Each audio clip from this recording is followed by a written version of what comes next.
her på et af verdens formentlig mindste hoteller. Der er kun 2 værelser.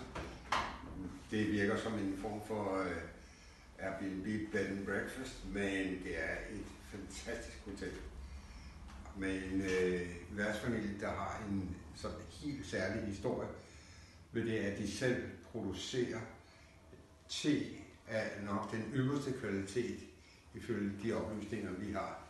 De leverer blandt andet te til den ukrainske hær og støtter hæren på alle de måder, de nu engang kan.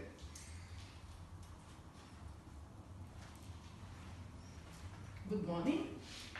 Good morning. Det er også en fantastisk værtsfamilie.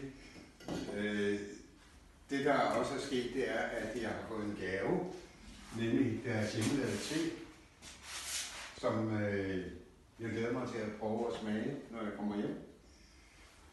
Så jeg kan kun anbefale at lede, hvis I kommer ned i det her område, lede på nettet.